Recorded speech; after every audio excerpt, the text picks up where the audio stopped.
Hi everybody, welcome to the webinar today for Commie Chef and Chef de Partie. Sorry about that, for some reason my screen doesn't want to work, so Jason's got the presentation on his screen and he'll be moving the slides on for me. So my name's Amelia Woodward and I'm the technical advisor for hospitality and catering. So I'm here to support you with not only endpoint assessment but also throughout the rest of the portfolio. Jason, do you want to say hello? I do. Good afternoon, everybody. It's great to be back. Almost. Thank you. Yeah, absolutely. It is great to be back and obviously with some news to share with you. So we feel that we have been sort of slightly quiet recently, but obviously now we're looking at these new versions of Commie Chef and Chef de Partie. We'll make sure that we keep you up to date. So the idea will be that after this first webinar, once a month, we're going to sort of give you some updates and I'll be sharing some sort of timelines with you today. So usual format, you're all on mute. So if you've got any questions, if you can type them into the question and answer box and I'll stop at certain points and obviously answer questions. And then we'll have a sort of session at the end as well where we can hopefully sort of answer some more questions. And then obviously at the end, if anyone does want to come off mute and have a chat, then obviously we can do that as well. Okay, Jason, shall we get cracking? So as I said, we're going to look at Commie Chef and Chef de Partie and the changes and how they will affect you and your apprentices. What you need to know to get them through EPA. We'll explain timelines and when we'll be ready to offer EPA for version 2. And then lastly, as I said, a question and answer session where we'll answer any outstanding questions about these two standards. But also if anyone's got any other questions about anything else at the end that you want to ask, then either, again, feel free to type them in the Q&A box or obviously we can open you up and you can sort of ask them yourselves. Okay, so let's move on then. So let's start with Commie Chef. So can I have the next slide, please, Jason? So you can see the changes here. We've mapped them quite nicely for you from version 1 to version 2. So the code for registering on the new version of Commie Chef will be 908122. So we've just changed the 2 numbers at the end. All assessments continue to be graded fail, pass and distinction as with the previous one. However, they are now all standalone, so don't have any impact on each other at all. As you know, with version 1, you were having to cover ranges between Culinary Challenge and the practical observation, and then the professional discussion had to come at the end, but that isn't the case with version 2.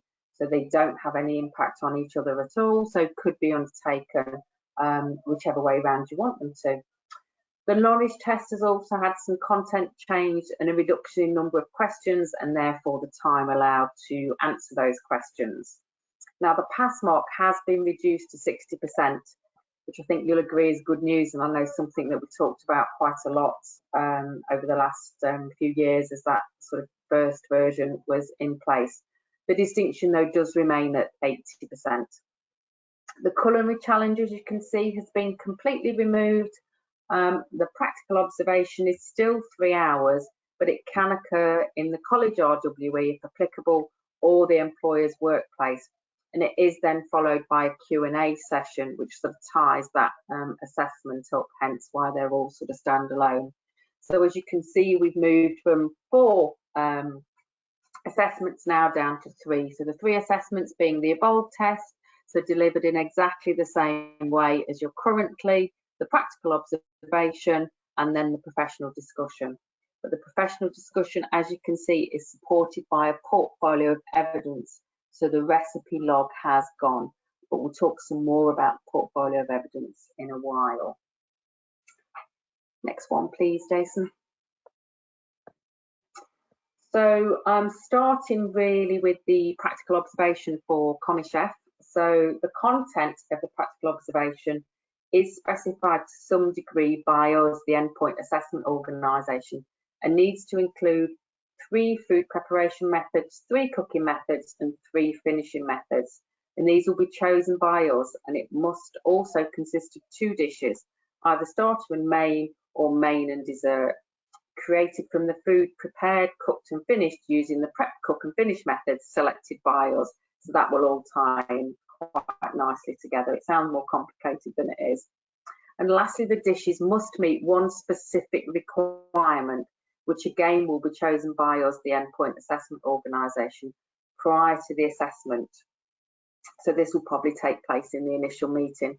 So these requirements could be food intolerances, so allergens, and it may include celiac or any of the 14 allergens, religious and cultural requirements, which may include Jewish, Muslim, etc., dietary requirements, which may include vegetarian, vegan, and finally nutritional, which may include children or older people, pregnant women, or people recuperating from an illness.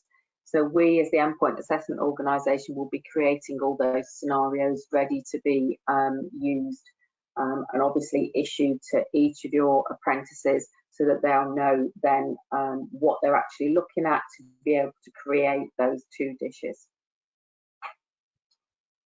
Next slide, please, Jason.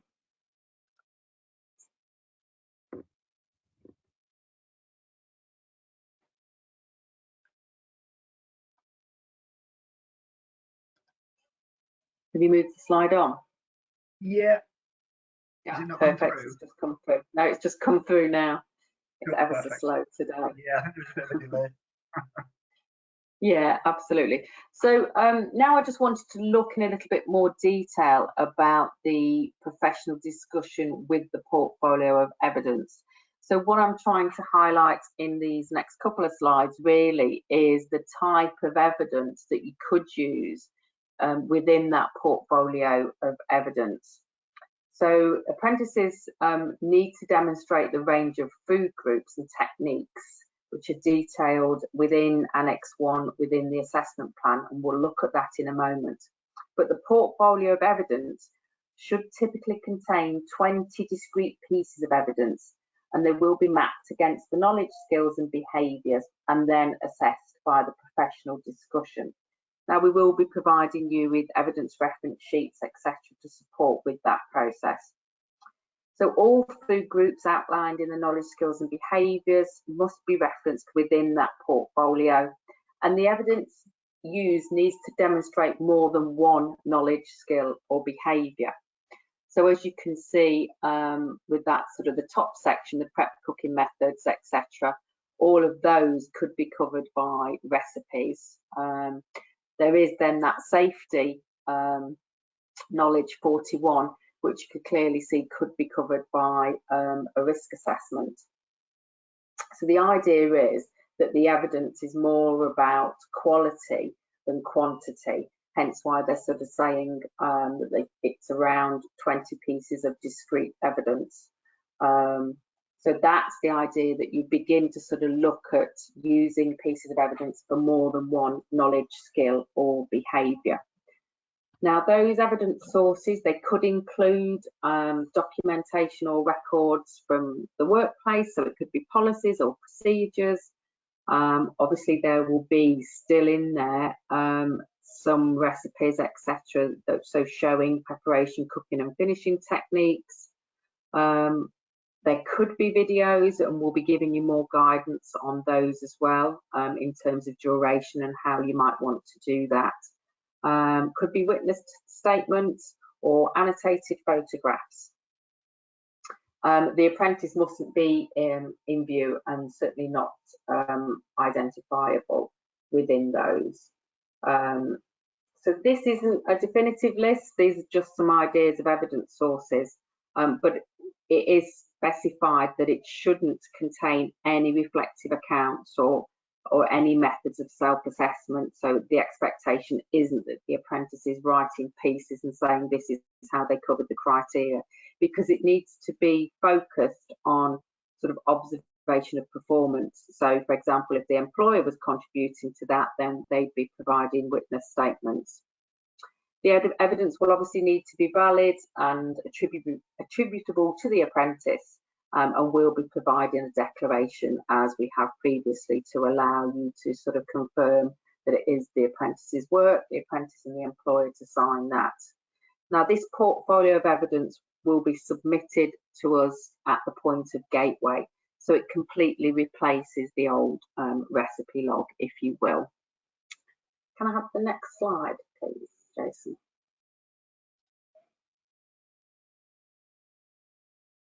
Yeah, that's done, Amelia. It's just waiting for you to. Brilliant.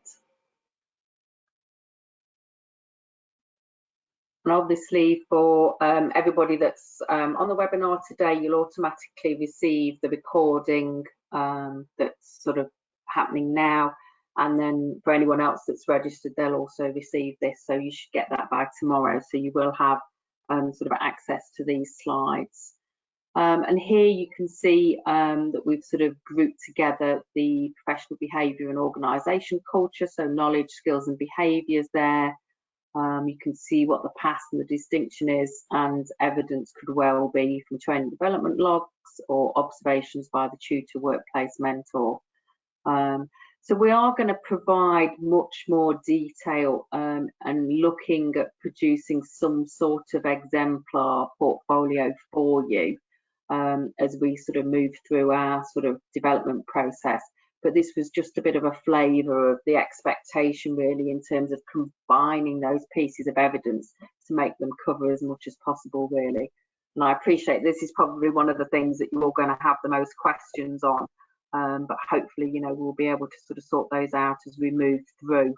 But, you know, this sort of guidance is available in the assessment plan as well. So we'll just be sort of highlighting that, putting together some recording forms and hopefully supporting you with some ideas of the types of things that you can produce. Okay, next slide please, Jason. Yeah. So I talked about Annex 1 previously, which basically is the preparation, the food groups, the preparation and then the cook and finish areas. And this is the sort of Annex 1 that I was referring to. Again, everything available in the assessment plan. So these are the group ranges, the prep methods, so the numbers again, and the cooking methods. So this essentially is in terms of the recipes that you might put in the portfolio of evidence. These are the things that need to be covered. But again, you know, be cunning with how you're doing it. Make sure that you cross sort of referencing and that you're utilising as much as you possibly can to allow you to sort of pull together, you know, smaller numbers of evidence essentially. Okay, next slide please, Jason. But that next slide basically is any questions. Oh, that came through really quickly. So I was shocked then as that, oh, it's gone back again now. That's it, we're back there. So has anyone got any questions? Are there any questions yet, Jason, at all? No, I've got a hand raised actually. Gaurav has got a hand raised. I'll just unmute. Okay, unmuted. Yeah. The portfolio of evidence. What I read on the other one, that it says that the evidences need to be uploaded by the learner. Is that correct? Where does it say it needs to be uploaded by the learner? We haven't released anything yet to say how we're going to want that sort of uploading. Okay. I think on IES, I think I read some. So it's not clear. 1 second, Amelia. Can you please? 1 second, Amelia. Sorry.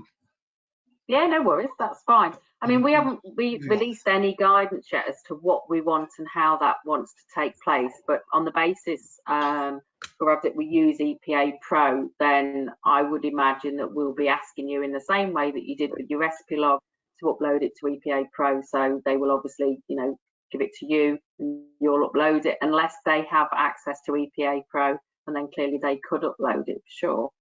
So it's not a paper thing. It'll have to be on EPA Pro. These evidences, they will have to go on EPA Pro.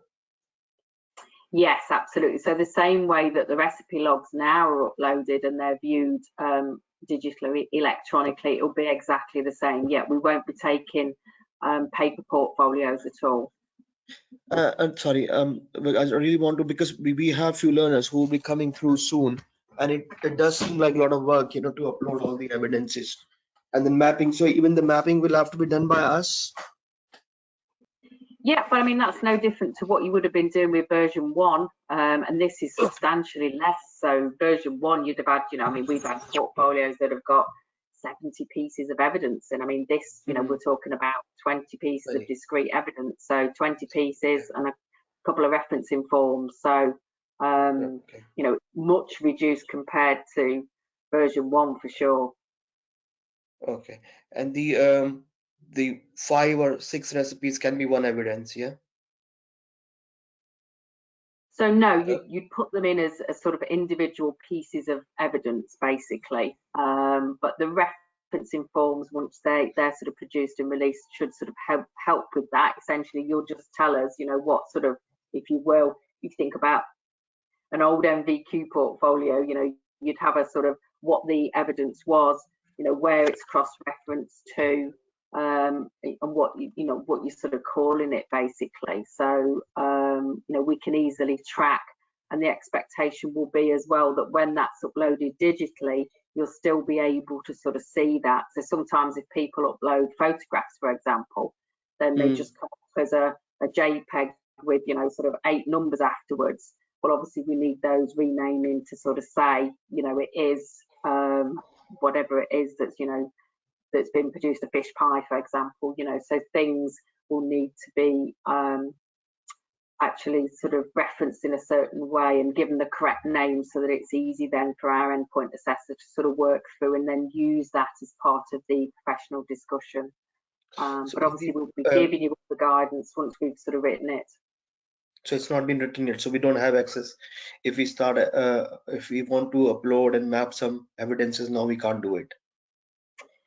You wouldn't upload to EPA Pro until it was finally completed, and we're not yet going to be ready for endpoint assessment until January next year. So this is really your starting the process with everybody. Yeah. So we can't put any learner through before Jan 2023 with City and Guilds anyway. Not on version 2, no. Okay, that's okay. Thanks, Amelia. Thank you so much. No worries at all. Just a couple of other questions around the release of our material, etc. But I've just commented that we'll be coming on to that shortly, Amelia.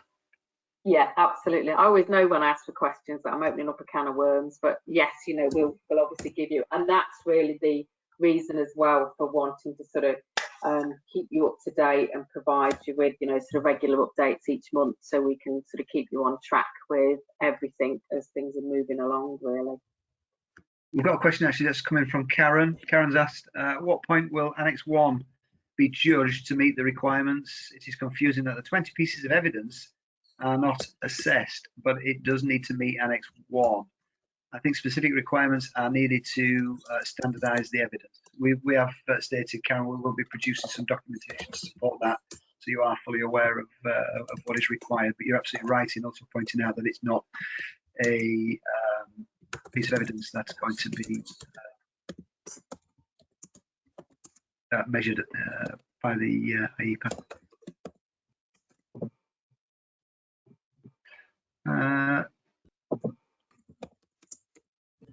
I think that's it, Amelia. Okay, no problems. Perfect. Right. Can you move on then, please? Yeah, I'm trying. It just seems to, I think this, there we go. We should be through now. Perfect. That's brilliant. I need to go. And it'll be again, please. So yeah, so we're moving now on. Brilliant. There you go. It should be through now. Awesome. Okay, so now we're going to talk about Chef de Partie then. So a similar scenario, really, in terms of the assessments. So we'll be moving over to 908522. So just a change in that one digit, really. And exactly the same in terms of now we only have the 3 assessment methods. So the Culinary Challenge has been removed, and we've now got a 3.5-hour observation, and half of sort of the half an hour, as it were, are the questions and answers. So we'll be producing questions. So our endpoint assessors will have specific questions that they will be asking, as well as there may be, you know, some that they need to put in as well, but they will be asking more standardised questions. And that, to be fair, is the same for Commie Chef as well. So there will be some standardisation in the types of questions that your apprentices will be being asked. And then finally, again, although again, these are all standalone assessments, so it can happen any which way round. The professional discussion, so that's 90 minutes. There'll be at least sort of a dozen questions that will be asked, and that again is supported by a portfolio of evidence. And again, I'll look at that in a moment, but sort of similar scenario. Now with the evolved test, that again happens exactly the same way. There is a little bit more tweaking in terms of the content for the evolved test for Chef de Partie, so there's more sort of additional content being added and some taken away. But what we will still be producing is the handbooks, so the EPA handbooks. So you will still have the content of the Commie Chef test, and you still have the content of the Chef de Partie test. So you'll know that if you teach that knowledge in the handbook, then you'll be covering the content required for those questions.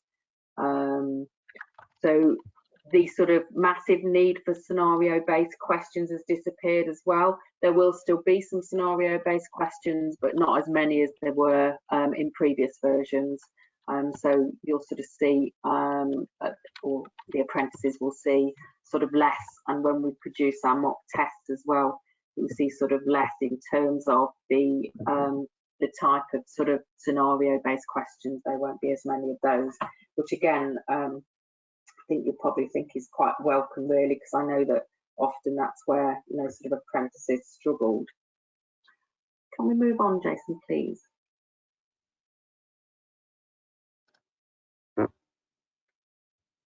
Thank you. So taking a look then, as we did previously with Commie Chef, at the Chef de Partie practical observation. So it must be that the observation will be an apprentice completing their usual work, and simulation obviously isn't permitted, but by that I think I mean, you know, sort of setting up situations. So they must be observed by the endpoint assessor completing work under sort of normal working conditions, so their normal service, etc. So there'll be certain activities that must be observed, and so these are safe and hygienic practices in the selection, preparation, cooking, presentation and storage of food, communication techniques in the supervision of the production of quality food products to the specifications required and making sure that they're on time, and then moving on to advanced food preparation and cooking techniques, or a variety of basic methods which are then combined in a more complex manner. So I think that sort of terminology helps us somewhat to understand what they mean by advanced. So it's fine if we are talking about a variety of basic methods, but so long as they're combined in a complex manner, and then we're talking about the types of food that we're producing. And then applying standard procedures to maximise yield and minimise food waste when producing dishes. So those things I've just talked about there must basically be observed by the independent endpoint assessor. So the observation with the questions isn't to be split. So, you know, you can't do a prep and a cook, etc., as you sort of could in previous things, or, you know, you can't do half one day and half another day. Obviously, it is acceptable, you know, if the apprentice needs to go for a comfort break, that's absolutely fine. But that will be sort of taken into consideration with the endpoint assessor being there, or indeed if they need to move from one location to another. So if they've got to go from one kitchen to another kitchen, in and out stores, whatever they might need to do. But where breaks occur, they won't count toward, or they will, yeah, they will not count towards total assessment time. So the endpoint assessor again has the discretion to increase the time of the observation with questions by up to 10% to allow the apprentice to complete the task or respond to a question. So you may see that, you know, there's that tolerance there. And this is the same actually for Commie Chef as well. There is that 10% tolerance should it be required, in case, you know, there needs to be sort of more time for questioning. Because it's a practical observation, and it's the way it's sort of set up, there'll be the requirement that only one apprentice can be observed at any one time. So we're not going to be in a position that the endpoint assessor is going to be observing more than one apprentice at a time. And that's obviously just to ensure, you know, the quality and the rigour of assessment, and the fact that, you know, they need to be sort of thinking about potentially some additional questions that they might need to add.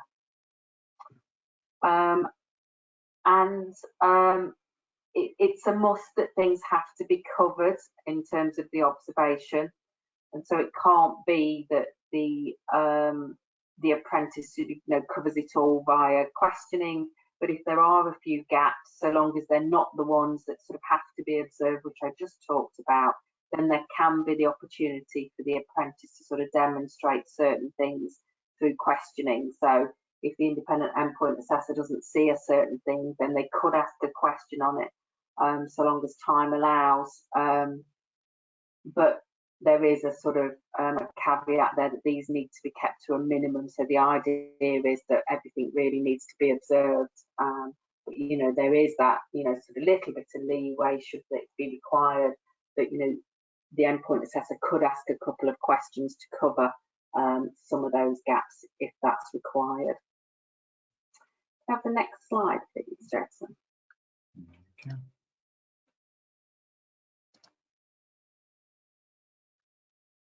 So looking at the Chef de Partie with the professional discussion and the portfolio of evidence, so works exactly the same way. So 20 pieces of discrete evidence, you know, supposed to be about quality, not quantity. The same types of evidence can be used.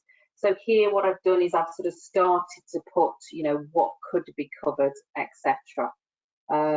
So, you know, just looking at the sort of middle one, they're problem solving, you know, that could be covered by witness testimony. And then you've got a sort of section there on teamwork, and how they're sort of working with teams, and the distinction criteria is all about reflecting on solution focused. And obviously those could be covered by training development plans, or an observation by the tutor or the workplace mentor. So as I said, we will be coming up with sort of more evidence to support this for you, exemplars, etc. But this is just a sort of starting point, really. But we will be producing some more information for you to support with you building these portfolios of evidence. Have the next slide, please, Jason. Does that come through?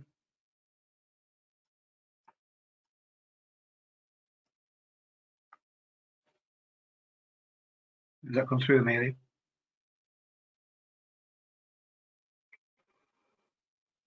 No.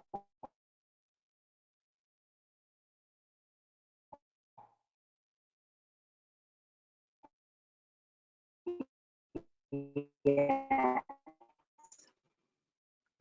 sure it's winging its way. Yeah, it's showing on my screen. Thank you. And then you can see there, you know, in terms of that sort of knowledge, skills and behaviour, you know, the promotion, business growth and customers, you know, linked together sort of for a knowledge, a skill and 2 behaviours there. And a lot of that's going to be drawn from the workplace. So I appreciate, you know, some of the, you know, initially in the process, finishing, cooking and finishing techniques, and again then you'll be able to use recipes. You can see I've sort of highlighted there with the distinction criteria, it talks about analysing the impact of using specific techniques on dishes produced. So any sort of recipes that you're using there, you know, you need to be pushing your apprentices really to do that analysis on each of those recipes, so that you automatically know that they are sort of hitting that distinction criteria, really. Obviously they can talk about it in the professional discussion, but if they're beginning to pull it all together to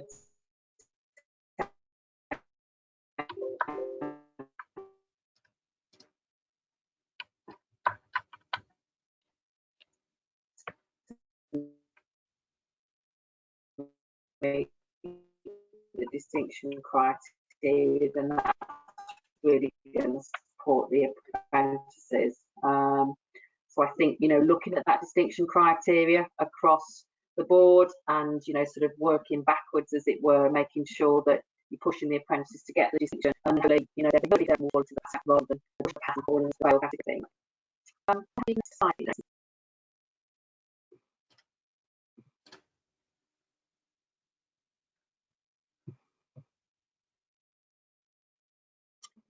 Perfect. So here's Annex 1 again. So exactly the same sort of scenario as the Commie chef. And I've just sort of highlighted here, I think, sort of the types of things really. So you can see, what the group range is. Because I think one of the things I very much found when I was looking through the assessment plan is I went to Annex 1 and saw group range, and I sort of thought to myself, well, what does that mean? And then preparation methods. Well, where are the preparation methods? And obviously, clearly they're somewhere else. So I was just highlighting here for you where they are and what they are, basically. And we'll obviously make sure that in our guidance, we sort of have everything together for you. But I think, in terms of interpreting the assessment plan, sometimes it's a little bit complicated. So, those knowledge requirements there are actually sort of down to the side, not actually within the assessment plan. So I was just highlighting here what they were basically.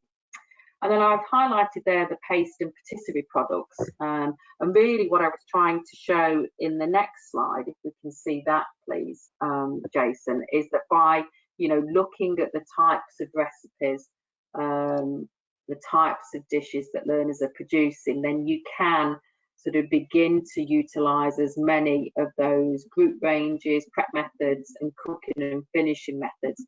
So if they were to produce this particular gatto, which is obviously mainly choux paste, but then you've got puff paste there on the bottom, it actually covers, Jason and I were laughing about this yesterday because he didn't think it made sense, 11 out of the required 9 preparation methods. So there are, you're only required to produce recipe logs to cover 9 preparation methods, but this actually has 11. So you've already sort of covered all of those. And then in terms of the cooking and finishing methods, you will have covered 7 out of the 6 that are required. So you can see this would be, quite a good dish. I appreciate not every apprentice is doing this dish, but it was just a way for me to show you really about getting as much content into that particular recipe as you could. And obviously if there was an analysis of resting, laminating, or the process of puff pastry and how it enhances a finished product, then we're already meeting that distinction criteria.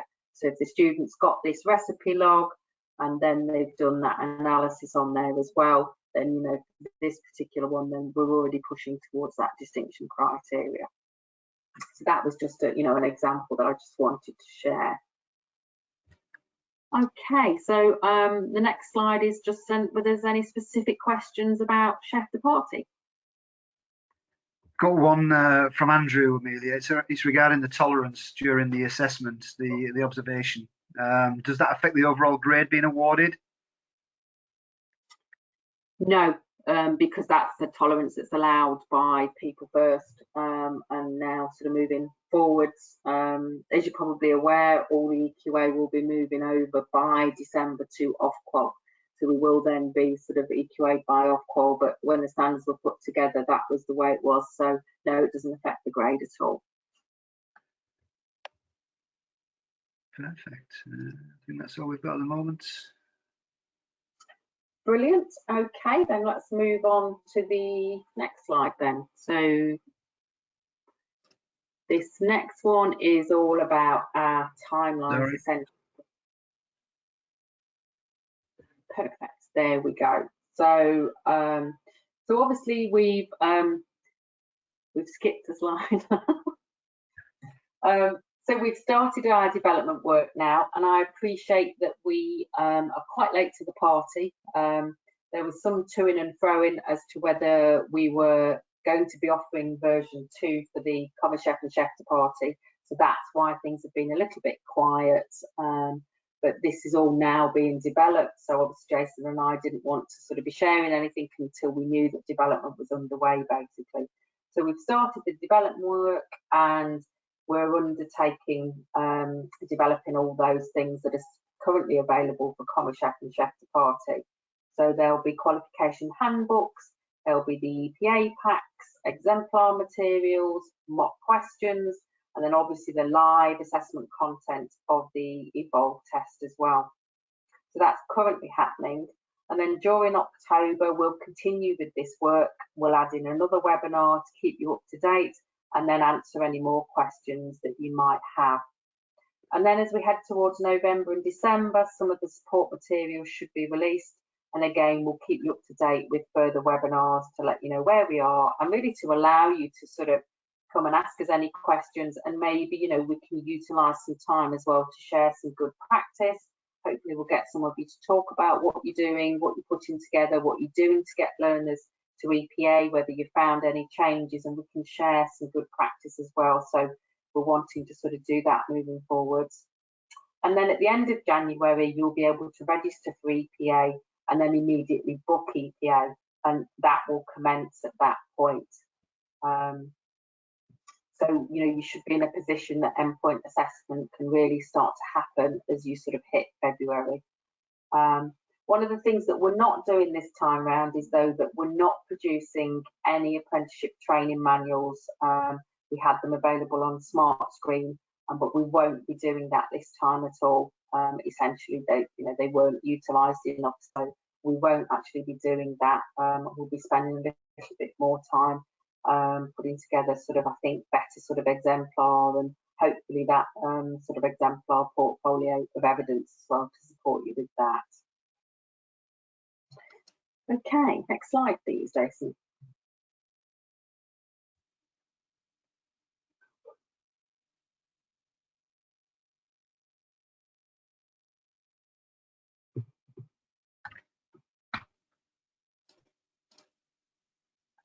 Brilliant. Okay. So in terms of the fees, so what's being sort of charged, the registration fees, and they went up, I think it was last year, they went up to sort of £40. So that's for you to register your apprentice on EPA. So the process hasn't changed, it will be exactly the same. So you'll be able to start that as of January, but then you'll be able to immediately book EPA as well. So those two things will fall in, and then you can carry on sort of registering your apprentices then as they sort of start. So that's £40, and then the final price for Commie Chef endpoint assessment is £1,000. Mr. Zero off there, so it should say £1,000, not whatever it's trying to say. It looks like a pound. It's not a pound, it's £1,000. And then Chef de Partie is £1,300. And as you're aware, as you get charged, that sort of £40 registration fee sort of comes out of that £1,000. So you're charged, you know, that minus the registration fee. And we'll release obviously all the sort of resit prices as well at a later date. But there, just so you know, they will be the sort of current fees moving forwards. Okay, so I think I've come to the end of what we wanted to present today. So that's essentially what we're going to have, the timelines around it. But has anyone got any questions they want to ask? So any questions about these two standards, or indeed if you want to ask any questions about other standards, then that's absolutely fine. Or you might have some random questions. Feel free, because we're here, so I'm happy to answer anything that you've got. Catherine has asked, she's got learners that are due for EPA around December, January. Will it have to be EPA the first version that they sit rather than the new version? Do they have a choice? Hope that makes sense. Okay, so it's a really good question actually, so probably one I need to clarify. So when you signed up your apprentices, now this is not with us, nothing to do with registering with us, but when you signed up your apprentices and you use the ILR to do so for funding purposes, etc., they will have been signed up onto whichever version it was at that particular time. And this is something that you all really need to check internally, because this is something that you do all internally. So you need to make sure that they're undertaking the correct EPA clearly. So in terms of, Catherine, do they have a choice? They only have a choice if you put them on the right standard, as it were. So the standards changed September 2021. At that point, people first sort of said you had a choice. You could at that point utilise version 2, or you could use version 1 if you sort of had people that, you know, you wanted to sort of continue doing that. They also did say that 6 months prior to September 2021, you could move your apprentices across to version 2, because version 2, as you can see, is much less complicated. So it really depends what you've decided to do, and if you're unsure, you need to check internally, you know, with whoever it is that sort of holds that data in terms of the ILR, to check which standard your apprentices are on. It is possible to transfer them, but you have to do that through that process internally with your sort of funding. So that, and it, you know, it doesn't affect your funding, so to speak, but obviously you need to make sure that they're on the right standard that you're undertaking EPA for. Does that make sense? I know it's quite complicated. Yeah, she's responded to that, so thank you. Cool, brilliant. If anybody would rather just raise a hand, we can do that. We can release your questions if you prefer to do that rather than type something up. We're quite happy to do that. So obviously, currently the choice, you know, if you have apprentices now that have been working on version 2, because you backdated them, if you will, and you need EPA now, then unfortunately, you know, we can't do that. But at the point, really, you know, if you started in September 2021, then really January 2023 should be a, you know, a good time for you to be pushing them through. We're still in that scenario that they need to have done the sort of 12 months and a day. So, you know, you should sort of be okay. So it would only really be that you might need EPA sooner if you perhaps had backdated, I would suggest.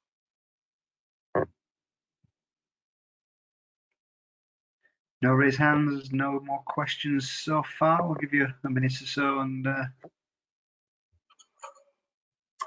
so what I'll make sure that I do, obviously you'll get the presentation, and then we'll look at putting sort of dates in the diary for sort of October, November, December, and then sort of through to January. And we'll change the sessions a little bit. You know, we'll sort of try and get people to perhaps, you know, have a conversation about what they're up to, and sort of try and share a little bit of best practice as well. But we'll sort of keep you up to date. But obviously, you know where we are. Feel free to ping us any questions. You know, if you don't want to ask them now, then absolutely fine. Send us an email, and you know, we can answer your questions. Or if you feel that your teams need any support with anything, you know, not everybody could attend, and you want some separate sort of teams, individual sessions, then happy to do that as well. Jason and I are also back out on the road again, so you know, if you particularly want to see us, then I'm sure, you know, we can sort of sort that out as well. So, you know, the offer of support is there, so feel free to use us. I've got Karen's got a raised hand. We'll just open it up for any questions or comments she wishes to have. Just bear with me. I'm just trying to unmute you, Karen. Just bear with me. It's not playing ball. I don't know if you're self-muted, Karen, and you have to unmute yourself. That's why it's not allowing me. I'm not quite sure. Okay, yeah. Hi, are you okay? There you go. Hi, Karen. So just a question going back to this Annex 1. I just want to clarify for myself. So the 20 pieces of bespoke evidence, one is imagined to include a variety of recipes from different food groups, but do they have to meet those preparation and cooking methods, etc., in Annex 1, a bit like on version 1, or not? Yes, essentially they do. So there needs to be that evidence provided. Yes. So that is like version 1. So they've got to have boned meat. So they've got to have boned meat. They've got to have a recipe for that. Well, so I mean, I think it's more about sort of combining where possible, as much as is possible. Yeah. So you'd perhaps have a sauce with that, but the recipe log, well, it's not a recipe log. We need to get away from that. But those pieces of evidence have still got to meet the same annex, really, haven't they? Yeah, absolutely, because that, you know, that's essentially what it is saying. You're absolutely right. It is sort of saying that it's making it harder because you've got to get that in less recipes, whereas previously we've submitted a recipe log that might include, say, 3 or 4 recipes for chicken. But if you've only got 20 pieces of evidence in total, you could only really have, I don't know, 12 or 15 pieces of evidence of recipes, couldn't you? Well, hopefully that will suffice. But the idea is that we're more holistic about it. I think what we very much ended up with the previous recipe logs, and one of the reasons I think for pushing this way is that although, you know, we talked about, and certainly it was something that we want complete dishes. We very often didn't get complete dishes. So what we're sort of saying is that, you know, if it is that we want, you know, sort of boning, then let's bone the piece of meat that we're then going to cook and finish and put all the other bits with it, etc. Let's utilise as much as we can. Let's think more about holistic assessment of an MVQ, if you will, you know, a larger piece of assessment, you know, that covers you know, more of those food groups, really, rather than just one specific thing, falafel, or you know, do you know what I'm saying, Karen? I think that's more the point, really, which will mean that, you know, there's less to look at for the endpoint assessor, you know, less for you to be uploading. So that's really the idea behind it. So they will be checked in that they've covered everything in that annex. So we won't be assessing them at all, so we're not required to assess them. And we won't be providing feedback because we're not, in fact, it specifies in the assessment plan that we shouldn't be providing feedback on the portfolio at all. So it will be being used to sort of to undertake the professional discussion. It would therefore be in yours and the apprentice's best interest to provide the best possible portfolio you can to support them getting a distinction. Yeah, of course, yeah. Okay, thank you. No worries at all. Hopefully, as we start to sort of pull some exemplars together and, you know, it gets underway, we'll be able to sort of, because I think, you know, all of these things are quite difficult. We're all very practical people. We actually want to get our hands on it, don't we? We want to see what it looks like. And until we can, we're all very nervous about these things. So I think, you know, once we delve into it a little bit more, then hopefully we'll get a bit more comfortable, like we did before, Karen, with the others. Yeah, as much as the other one was difficult to achieve, at least it was clear what you got to achieve. In terms of, I think this is still clear. I think, you know, you have got that annex, and then you've got the other knowledge, skills and behaviours that has to be covered. Hopefully the exemplar that we're going to put together will support with that as well, although obviously there'll be a caveat that if you send us what's in our exemplar, then you might get that back. Yeah, oh, of course. Okay, thank you. No worries at all.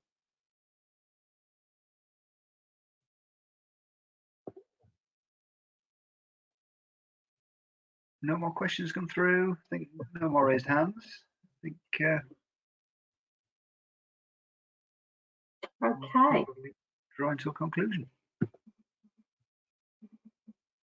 Brilliant. Okay, well, as I said, you know where we are. If you need us, then please do contact us. If we haven't been clear or you just didn't want to ask a specific question here, then yeah, just, you know, sort of contact us individually. I can spend some time sort of going through things. Things will become clearer as we go along. It's always difficult, you know, none of us like change. And also, as I said, you know, we're all very practical. So actually, we just want that bit of evidence in front of us and we want to see it, you know, the same as we'd want, you know, we don't want to talk about cheese scones, we want to get our hands in them. It's the same sort of scenario. So things will become easier as we sort of move through, and also as we're producing our sort of resources available for you. You know, there'll be conversations that we'll be having internally, which obviously we'll share with you, which will support, you know, exactly what we want to see, basically. So hopefully that will all help as well. So thank you for your time today. Hope you have a lovely afternoon. The sun's just come out here, so it's almost time for a dog walk, I'm feeling. Jason, thank you for your help. Thanks, Amelia. And we'll speak to you all again very soon.